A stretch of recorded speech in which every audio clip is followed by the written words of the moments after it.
Chag Samaech, you guys. We are in night 2 of Hanukkah.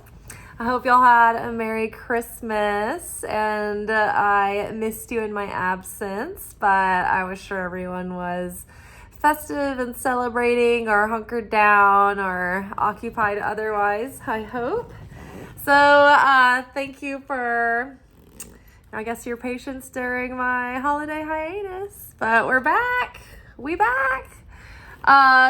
So we're carrying on. I decided to pick up with our midweek alchemy message so we could check in with the process work. I thought that would be a deeper, more high value message this week rather than using tonight to do our weekly romance oracle reading, because we are in the midst of Hanukkah, like I was saying, and there is actually spiritual process to this holiday. Although out of the Hebrew holidays that we do, there is the least requirement of self-sacrifice during Hanukkah.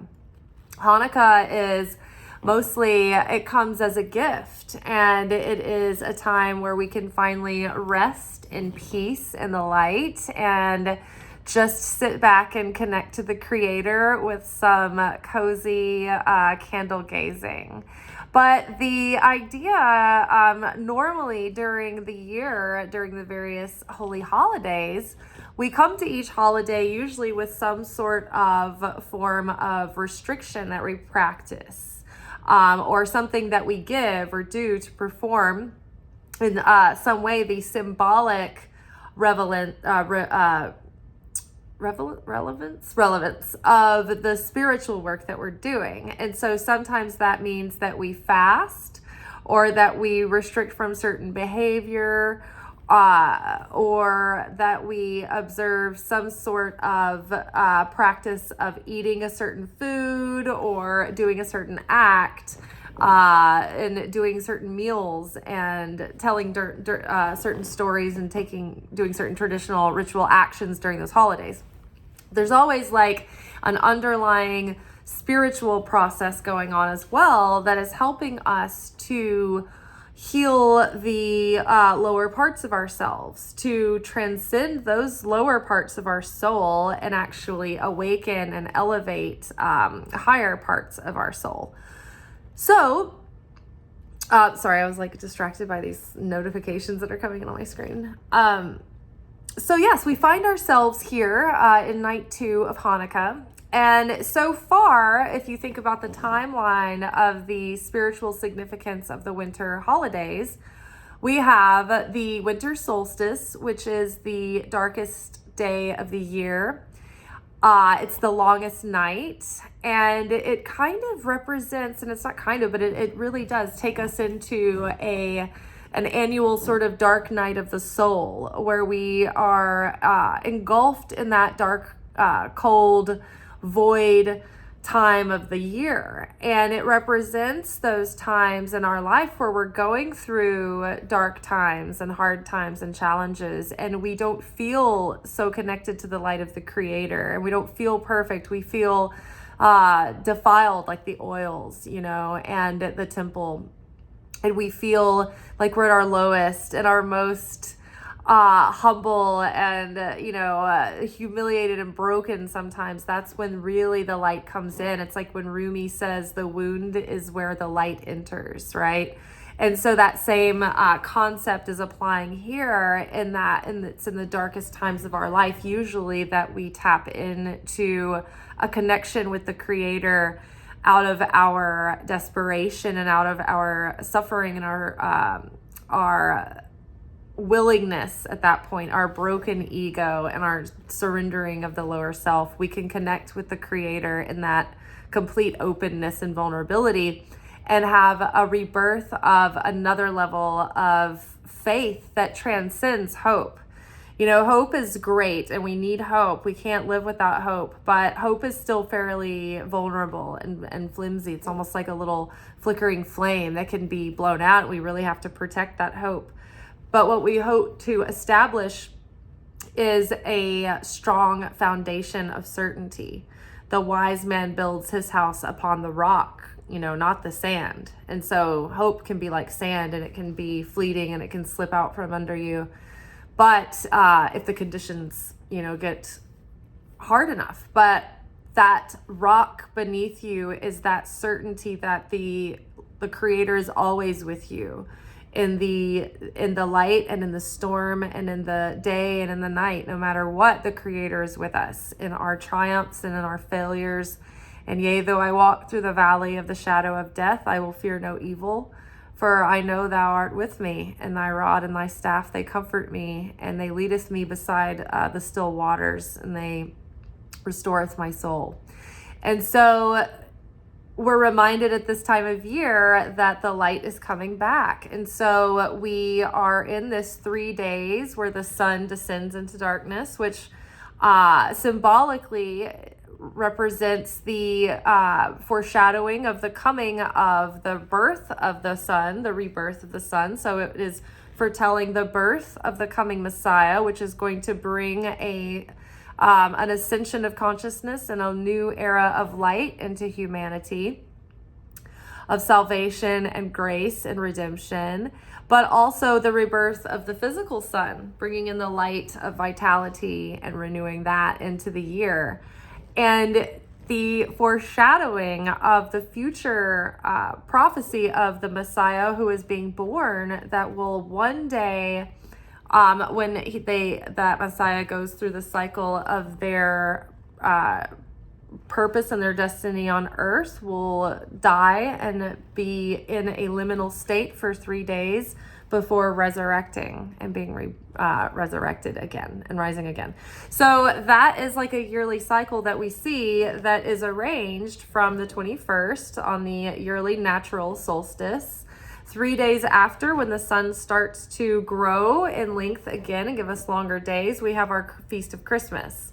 So that is the 25th of December, when the people, the powers that be, decided to schedule the Christmas festival. It's not like historically Jesus' actual birthday. They planned to have it this day because that is the day that the sun returns. That is the day that the sun is reborn in the sky, which symbolizes the birth of the sun and the death and the resurrection of the sun. But the sun, the physical sun, is in its darkest state for 3 days. So interesting. So the time of Hanukkah is arranged by the moon calendar, the lunar calendar, while the Christmas feast and the Feast of Christmas, and the actual Christmas day, the solstice, the solstice is, I don't know, I guess if it's, the Gregorian calendar threw us off because it's based on the sun. So that's why these, like, the Hanukkah shifts back and forth, but Christmas is always the same and solstice is always the same. So I'm not a total expert at this, but I'm interested and I'm telling you what I know, or what I've accumulated up to this point. And also, I put it in the my community tab, but I shared a really awesome video that is a video version of a podcast that talks in depth about this with the experts having a conversation. So now we get into Hanukkah. Now, the purpose of Hanukkah is aligned with the same principle, is that we are in this dark time of year, and it is in the darkest times that we are opened up to our desire to want to cling and cleave to the light of the Creator. And so in Hebrew holidays and in Jewish holidays, they are arranged throughout the year during these windows of time that are open for us to connect with this particular energy of the Creator emanating this light and this energy, where we can connect with this. Now, these particular energies aren't open all year long, right? We connect with this energy, we go through a process to embody this energy, and then it's cyclical, but we can't be in this energy all the time. So there are key points of the year, every year, that open these portals of energy. Now, like I said, during the other holy holidays, there's like these sacrificial practices that we go through of cleansing or of fasting or of restricting. But in Hanukkah, we basically do the blessing of the candles, we light the candles, we sing songs of jubilation and praise, and we eat we make a food connection. We bless a pastry, something sweet, and we eat that to embody the light that we are taking in through the candles of the menorah, essentially. And so it's during this time of year that we recharge and we reconnect with that pure light of the Creator. We imagine that flame is the direct fire and light of creation of the Creator. It's the same fire, it's the same flame. So we associate that flame with a feeling of being connected to the actual light of the Creator during Hanukkah. Now, spiritually, that's the physical process that's going on. But spiritually, we are searching our own darkness out this time of year, because what we want to do as seekers, as alchemists, as mystics, is we are wanting to transform our darkness into light and our bitterness into sweetness. And so where we are not conscious, where we are still self-centered or fearful, or we're lacking in that enlightenment and in that unconditional agape love and creator consciousness, we want to bring that into consciousness. We want to bring that into light. We want to elevate those parts of ourselves, whilst looking back on the experiences and challenges and dark times and hard times that life has offered us.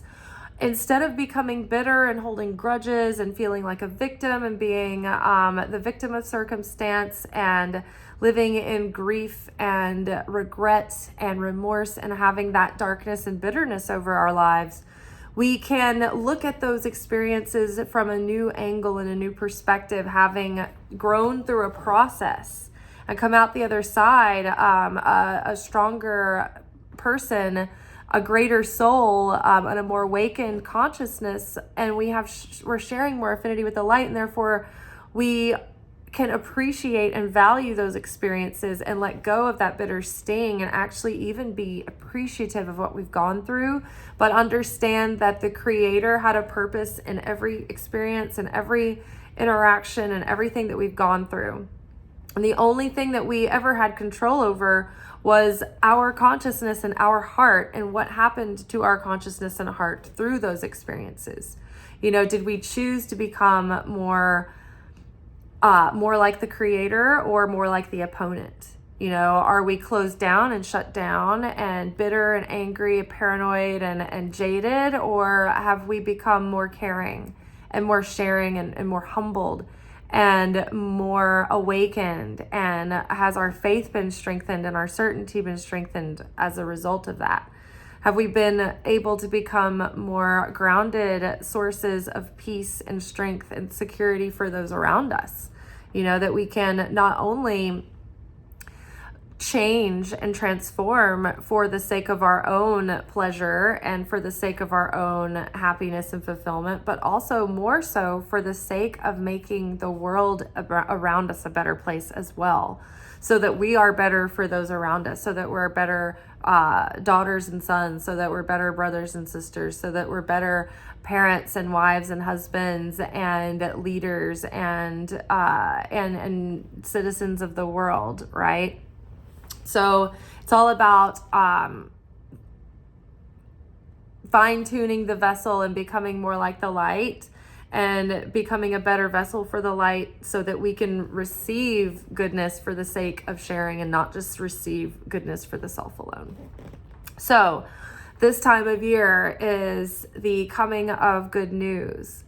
It is here to connect with that cozy, hopeful feeling of joy and mirth and faith and comfort and good cheer, that good news is coming, that even though we are in the darkest times, that good news is on the way and good things can happen and life can change, and we can end difficult cycles and go through difficult experiences and still believe that there is a new era coming, that there's a new dawn approaching.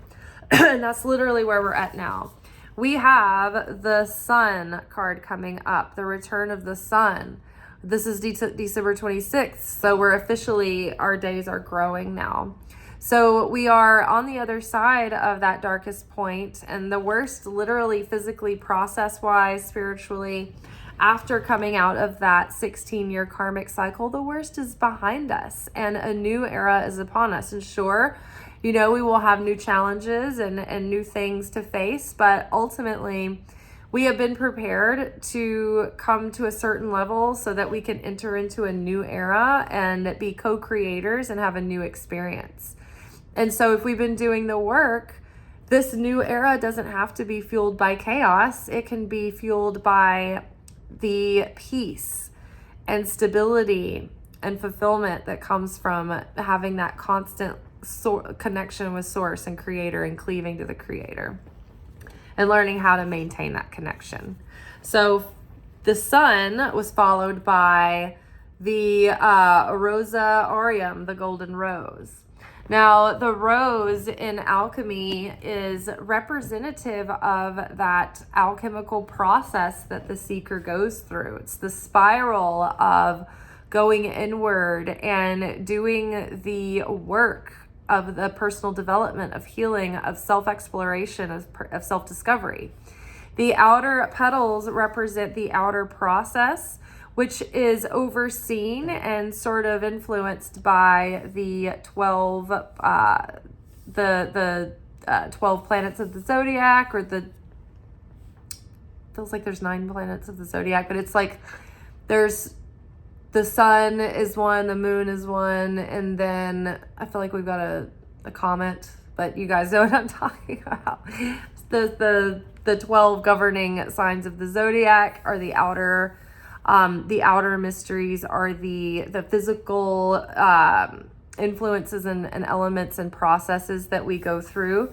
And then as we wind in, there's these invisible, like the hidden petals that represent the inner depths and those hidden mysteries that are beyond the veil, that are beyond our human understanding, that we always sort of keep following the path and going towards. That's what keeps sort of like pulling us inward, pulling us deeper, uncovering layer after layer after layer, endless layers of our soul.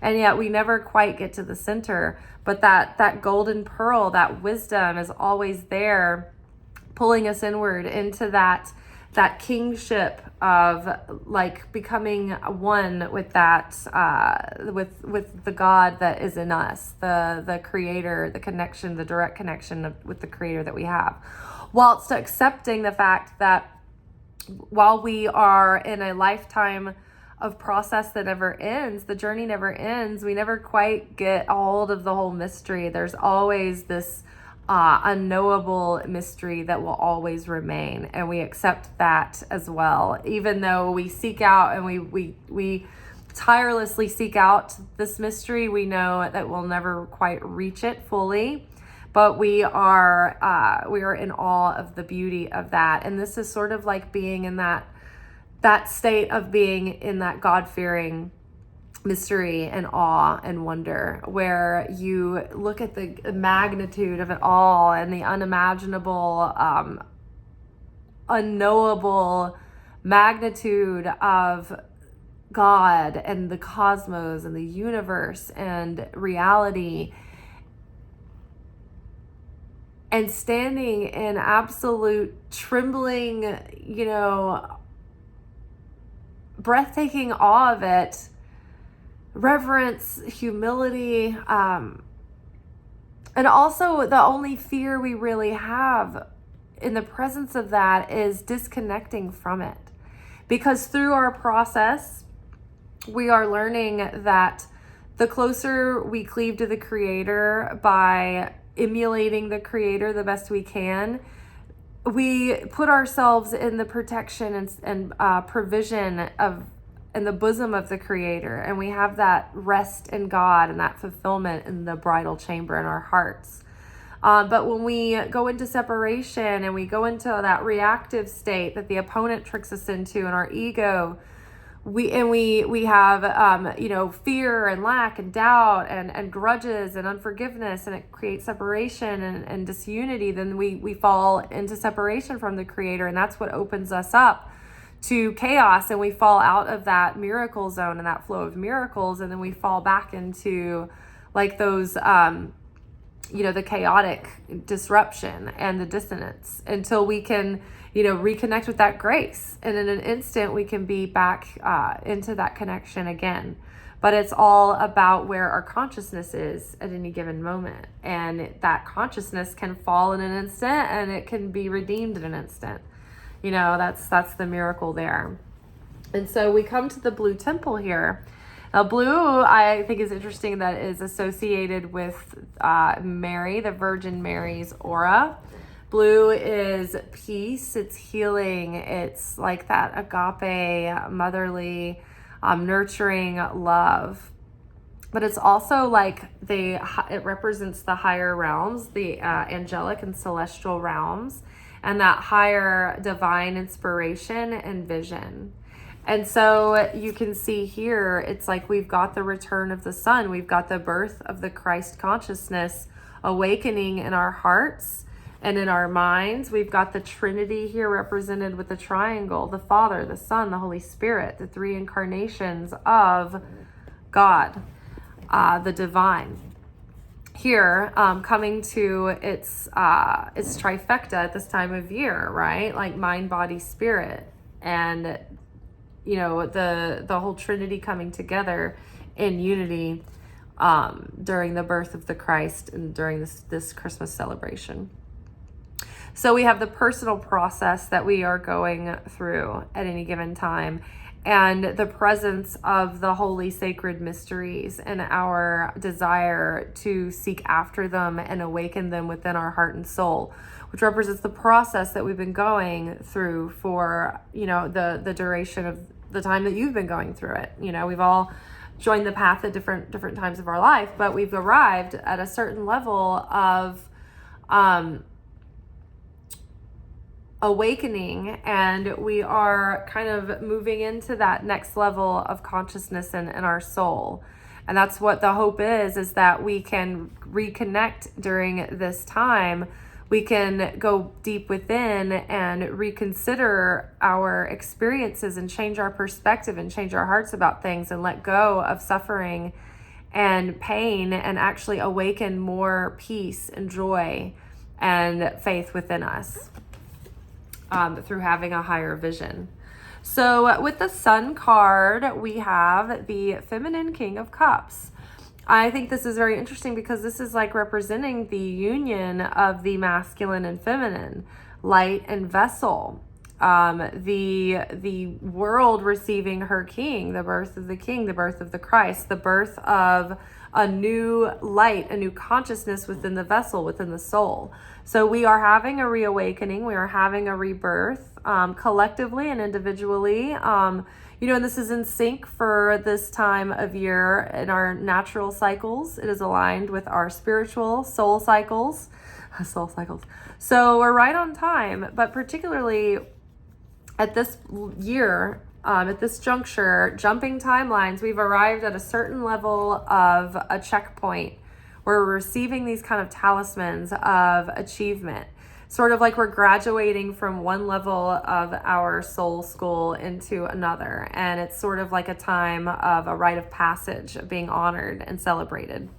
And so the feminine King of Cups is like the masculine and feminine within even this card. So we've got the masculine Sun card over here with the feminine water element of the Cups suit, which is naturally associated with the moon, and the feminine in relation to water. And so the card itself is the Feminine King. And we've learned that in this particular deck, there is an additional face card that represents the masculine face cards. And so we have like a male traditional emperor in this deck, and then we've got a feminine emperor in this deck, in addition to the feminine empress. It's an extra card, it's not a replacement card. There is a traditional masculine King of Cups in this deck. There's also an additional feminine King of Cups. And so the way that I perceive the feminine kings and the feminine emperor is that the queens in the deck represent the self-mastery of the feminine elements of that suit, whereas the masculine kings represent the self-mastery of the masculine elements of the suit. And the feminine kings and the feminine emperor represent the mastery of both the masculine elements and the feminine elements of the suit.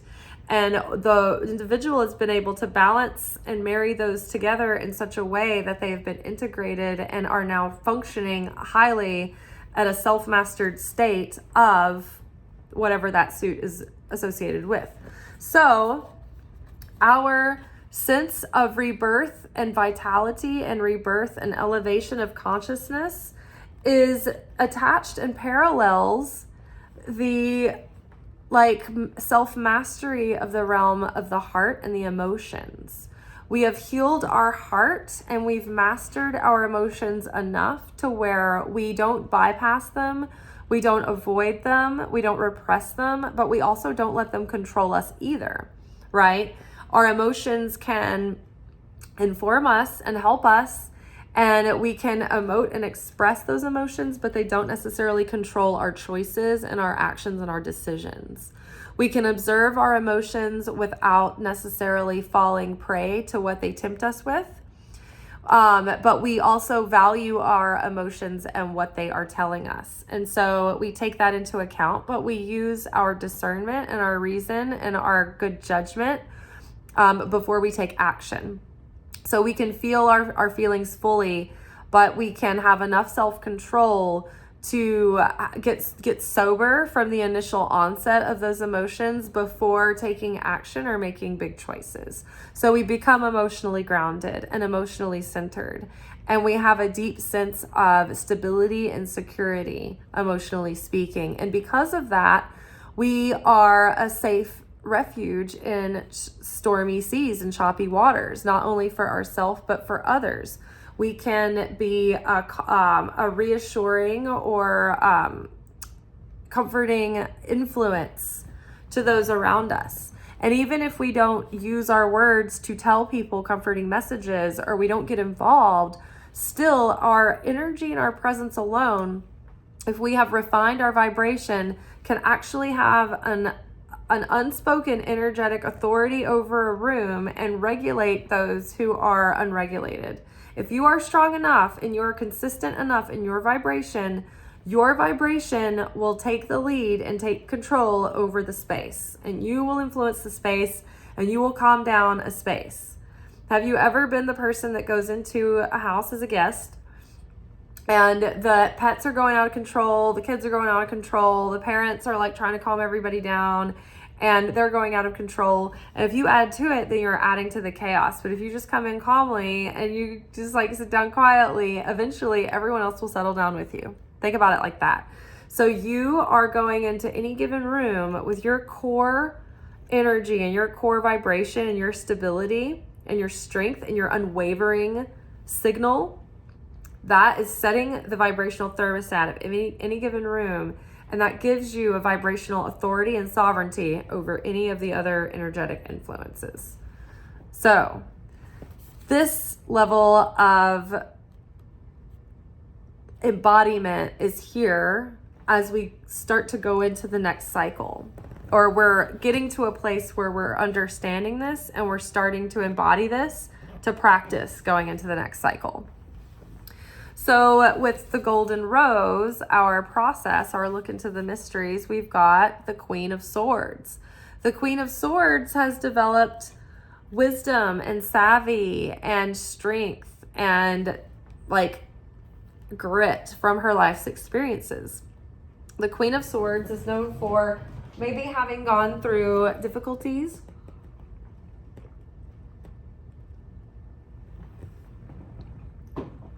and life has, sometimes been challenging and even unkind to the Queen of Swords. But that has actually given the Queen of Swords her wits, her cunning, her humor, and her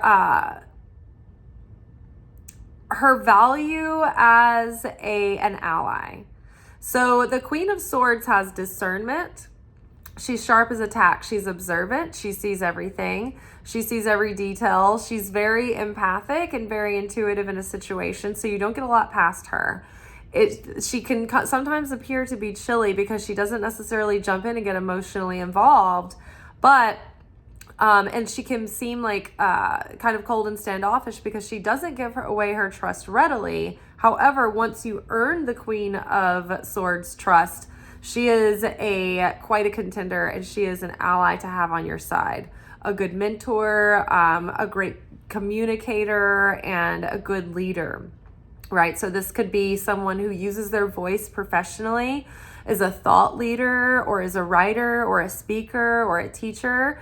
But the Queen of Swords is using the process, her own process, and her own wisdom and self-discovery to move forward and have greater clarity and better judgment, and integrate this wisdom into her own leadership and the way that she moves through the world and spreads her message and her mission. Then we have this divine inspiration, this divine vision, this divine guidance. This is like that prophetic vision of what it's all about, what it's all been for, and what it could all serve next going forward. So we have the feminine emperor here. So all that we just talked about the feminine level of the emperor embodied. So we've got all of the masculine traits of all four kings, of all the kingdoms. We have mind in the swords, body in pentacles, and that includes your material world and your security. We've got your emotions in the heart, in the cups. We've got your spiritual soul work, and your confidence and your sense of self in the wands, and your spiritual connection to God, right? So heart, mind, soul, body, and spirit, you have somehow integrated a level of self-mastery in the embodiment of the feminine traits of each of the suits and the masculine traits of each of the suits. And so this is that crowning coronation moment of this up level where you're getting this next level of your soul. You're crowned in this next level of consciousness. You are given multiple kingdoms to govern, and in a greater sense and a greater capacity. So you're going to have greater influence, but you're going to be guided by a higher vision, by a higher purpose. And because you are divinely inspired by that higher vision and that higher purpose and that deeper sense of compassion and the higher good, you're going to have greater influence over the people who you interact with and you come across with. Right? And you have, but that comes with greater responsibility. So you have to continue to check in and never get arrogant about it, but stay humble, knowing that you have the consciousness of others at your influence. And so you need to be mindful about that. It's a sacred gift and responsibility to have. So we're humbled because if we are called to be channels for the Creator, then we have a very sacred duty to perform. And it's not something to take lightly, because that will put you under direct supervision of the Creator. And so the things that you do hold more gravity. They have more of an effect. So the wrong you do or the mistakes you do, you might have an instant sense of a reaction from the universe where you feel like you have an instant slap on the wrist or something. If you feel like you're going down like a questionable direction, that's because your energy is now having so much more sovereignty and influence and power around you. You're a more powerful co-creator. So your actions and your energy and your thoughts and your intentions hold more weight in the cosmos. So it's important that you stick with your integrity and you keep that alignment with the heart, mind, soul, body, and strength with the Creator. And you do not stray, and you don't fall into dissonance, and you're not disconnected from the Creator, because then that will open you up to instant like judgment, chaos, just anything to get your attention, to get you corrected, to get back on the path. All right. So we're on the up and ups. Just stay humble and stay devoted to the process, and just keep doing the daily ritual of checking in with yourself on a day-to-day basis. What has been my consciousness today? What have been my motives? What's been driving me today? Where could I have done better? Where could I have been more like the creator? Where could my heart have been more sharing and caring? You know, how can I be better tomorrow? When we keep that proactive self-sacrifice in motion, that saves us from the involuntary chaos that has to come if we, you know, start losing our connection with that consciousness. All right, you all, we will be back tomorrow for our weekend reflection message. And it may be later than usual because I am actually going to go into work tomorrow because of the holiday hours. I decided to switch up my schedule a little bit this week. So we might be slightly disrupted, just slightly over the next couple of days until after the new year, just for holiday hours at work. But otherwise, we will be on our usually scheduled programming. Ciao.